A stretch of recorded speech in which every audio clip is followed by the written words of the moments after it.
I'm Alex Radical from Board Game Co, and this is News and Week in Review, where we're going to dive into a variety of news pieces, the videos of the week, the games of the week, all of that and more. Links and timestamps to everything down below.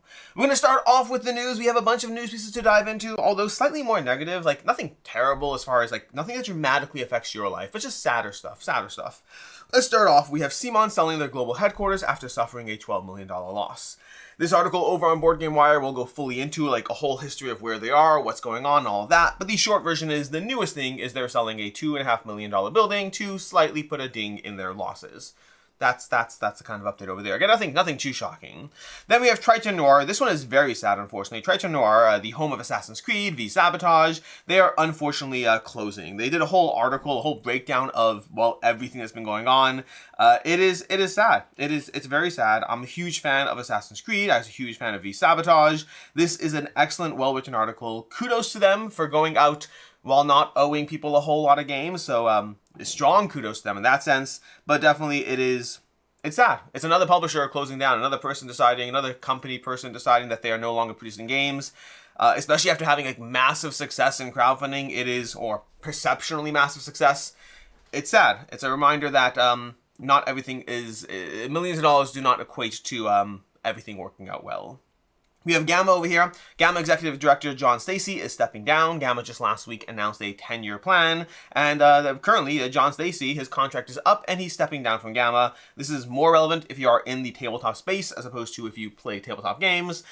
Again, shouldn't majorly change anyone's lives, but he is stepping down from the position. And then lastly in the bad news stuff before we get to the one nice thing, we have Upper Deck bringing a new claim against Ravensburger in the Disney Lorcana lawsuit. Long story short, to kind of just break it down, Upper Deck has a game called Rush of Eker, who is designed or partially designed by Ryan Miller, who is also the partial designer of Lorcana. That started a lawsuit a while ago. It was dismissed as not being relevant, and they still are trying to continue with new claims. For the most part, it seems Lorcana is pretty safe based on how things have gone so far. But again, this article on Board Game Wire will break down the full history of the last lawsuit and where things are currently to kind of give you that full picture if you're interested in it. The short version is, from all intents, from what we can see, Lorcana is pretty safe, and the Upper Deck lawsuit seems like it. I understand the financial motivation of it and the slightly hurt feelings of it, but it does seem like it might go in the category of everything was done right, everything was played fair. You just don't have the Lorcana and Disney IP to make it massively successful. So that's what seems to be. That's my own 2 cents from having from knowing what's going on so far. That is not a legal opinion. And then lastly, in I guess better news, we have Everdell. Everdell announced a new game, Emerland, and here's where I am. Here's where I am with some games. They're going to pivot into a new conversation over here. I love Everdell. I love Farshore. I love Spirecrest. I don't need 4 versions of the same game. This is the same problem I've had with Zombicide over the years, where I try to keep the best ones and then get rid of the ones that I'm not playing as much. And Everdell is hitting that point. I'm curious what Emerland is going to bring. If Emerland brings massive gameplay changes, sure.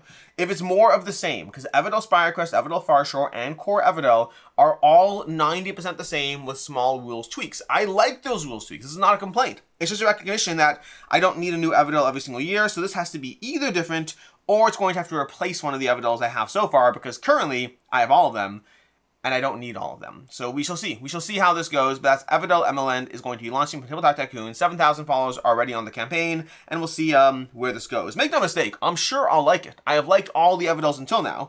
Well, not all the Everdells, but the core big boxes. It's more just a commentary on this is a great way to continuously introduce Everdell to new people. This is a great way to constantly keep it fresh in people's minds. But at a certain point, we've now hit Zombicide territory for me. I don't need all of them. I'm going to keep the best ones.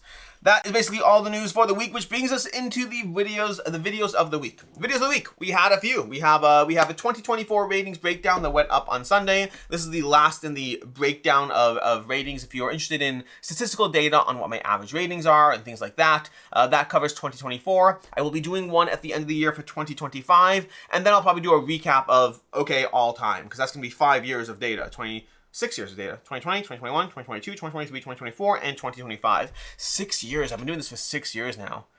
That's insane. That's insane. It doesn't feel like so long ago that it was like, oh, I just started doing this. So, yeah, it's been a while. Anyways, that is 2024 ratings breakdown. And then on Monday, I did a to back or not to back. I hope to have another one this week. We shall see. I have been behind. But we've also had a lot of crowdfunding campaigns launching recently that are very popular, and so now is a good time to step back to it to catch up on things. But hopefully it'll be another 2-back or not to back. The last week we had one, but it was covering things that were ending in the last week or so. So I'm still playing catch up while new things launch. And then on Friday, we had an announcement for Level Up Retreat. Level Up Retreat is back March 20th to 22nd in New Jersey at the Marriott Delta Hotels in Woodbridge or something like that. If you have come to Level Up Retreat before, please come back. If you have not come to Level Up Retreat before, this is a great time to go ahead and spend time playing a lot of fun games with a lot of fun people. And so that's going to be Level Up coming. Tickets officially go on sale shortly. They already had tickets on sale for those who are already newsletter subscribers or people who've come in the past. That is Level Up Retreat, and that brings us to the videos of the week. The games of the week, the games of the week. The games of the week. On Saturday, I did a review for Shadow and Rune. I overall enjoyed it. I thought it was a pretty fun game. Thought it could use some small tweaks, quality of life improvements, but overall enjoyed what it's trying to do. Then I also had a first impressions of The Witcher Legacy. I like The Witcher Legacy. I will almost certainly finish the campaign. Once it shows up, that is. But ultimately, I think I prefer the gameplay of the old world so far. From what I've seen so far, again, Legacy games don't give you their... The tricky part about Legacy games is they never show you their best thing in game one. But then sometimes, like Divinus is a great example, where I was like, Divinus is a great start, let's see where it goes, and it never went further than what I had. So, at least as far as my enjoyment of it. And so that's where it's tricky, because if The Witcher Legacy does not improve as we continue to play, then it'll just be a good game that I'm happy to have finished playing. Because I like it. I did enjoy it. But if it gets better, who knows? Twists and turns and mechanics. I have no clue where it's going to go. For right now, I would just rather play The Witcher Old World, but I still like The Witcher Legacy. Then on Tuesday, we had a video going up for Berserk. We had a Berserk preview and a Berserk gameplay going up this week. I overall enjoyed Berserk. This is sponsored content, so take that into account. This is not a review. This is, well, these are my opinions so far. But I overall enjoyed it. I don't know the original source material, so I'm not affected by that in terms of positive or negative. I thought the gameplay was pretty straightforward. There's a nice push your luck mechanism to it, as far as, not push your luck, but push how far you want to push yourself, because the more you get done, the faster you accelerate your tension, or whatever it's called, distress, whatever the negative thing is, and eventually you get worse and worse. So there's a really nice tension there that I enjoyed. I also like the sense of the fact that the story kind of evolves as you play. It's not like things are happening. Everything's not as it appears right when you start. The event system is very well done. I overall thought it was very good, especially if you're a fan of the source material. I think it's worth checking out. Then we have Rolling in Wonderland. Did a review of this one, gave it a 4 out of 5. It is fast-paced, it is fun, it's drafting dice. It's not the kind of game that absolutely wows, but it is a fun, overall good time that I definitely had fun playing with it. Then we had Honor's End. Honor's End, I gave a 4.5 out of 5. I am curious whether that rating will go up, down, or stay the same as I play it more. I had specific things that I wanted to see more of, but ultimately, the game as is already one of my favorite IV Studio games. Right now, Brink and Mythic Mischief are still above it, but Honor's End would come in third, at least as of right now. Then we have Chronicles of Crime Cryptid Cases. This is me diving into Chronicles of Crime, this time with the Cryptid Cases. Unfortunately, it doesn't really change my opinion of Chronicles of Crime. It gives you a nice little themed element to it that I definitely enjoyed, but Chronicles of Crime to me is still a game that it's very well liked, but it's not for me, I think. I think it's too app-driven, and the overall gameplay feels more like a point-and-click adventure, as opposed to strongly having a sense of agency and strategy. It's more point, click, until you figure things out. There is certainly a choose-your-own-adventure element to it, and Cryptid Cases is a nice theme aspect. I did enjoy that, but overall, it's still Chronicles of Crime to me. And then we had a review for Dawn of Pangea. Dawn of Pangea went up on Thursday. There was a review of that. The base game I thought was a little too simple for me, but very accessible, very charming, very gateway-friendly. The expansion opened it up, giving you more strategy and more things to it that I definitely enjoyed a lot more. And with that brings us to the games of today. Today we have a few things going up. We should have a Cascadia Alpine Lakes solo gameplay going up on the channel, review to follow on Tuesday, and then I have a review for White Castle Duel from Devere.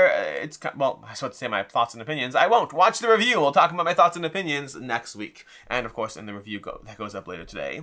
As far as next week we should have a Games Leaving the Collection video for the month of whatever we're in right now, October, I guess, as well as a new 17 Board Game Arena review video. This is something I did a bit ago, covering just 17 games I played on Board Game Arena, and it's a series I'm going to continue to do, and it's always going to be 17 because that's what it was the first time, and I think it's fun to just do a random number forever. It's just random Board Game Arena games. It's not like most of them I played once, some of them I played twice. It's just my thoughts and first impressions and reviews of a whole bunch of BGA games that you probably won't be getting thoughts and opinions in real life. That is that, which brings us to, I'm just realizing I don't know if I put Pirates of Maracaibo in either video. Pirates of Maracaibo is a game that I played for the first time in Board Game Arena. And I don't remember if it went in either video, either the last one or this one, but it certainly should be, because like that's top notch. I mean, I loved it so much in BGA that I then played it in real life, got a copy and all that, which has happened to some of these BGA reviews. But that's just, I don't know if Pirates of Maracaibo was in either of my 17 Board Game Arena review videos, and it certainly should have been. Anyways, with that said, that brings us to the games on the table. As usual, these are games I hope to be diving into this week. We have The Last Bell from Tabula. I already started reading the rules for this one. Very interested. I'm interested. I'll see when I actually play it, but lots of abilities. It's got a campaign arc to it. I don't love... I'm getting more and more burnt out on campaign games because I like them. I really enjoy them. The problem is I dive into them and it's just another thing that I have to finish as opposed to just diving into single shot games one at a time. So we'll see what happens there. The campaign purge video this year is gonna be harsh. We have Santorini, Riddle the Sphinx, which technically is a bit of a campaign, but this is so charming. I love it. It's so accessible. You can play it in 20 minutes. I hope to be diving into more of it. I was playing it regularly for a bit and then I stopped and I want to dive back into it, getting some more plays of it.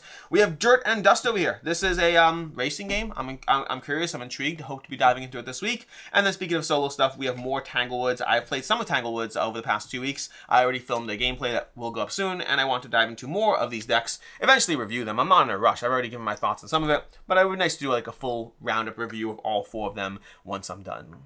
In any case, and until next time, I'm Alex Radcliffe from Board Game Co. I hope you have an excellent weekend, and as always, I hope you have a good one.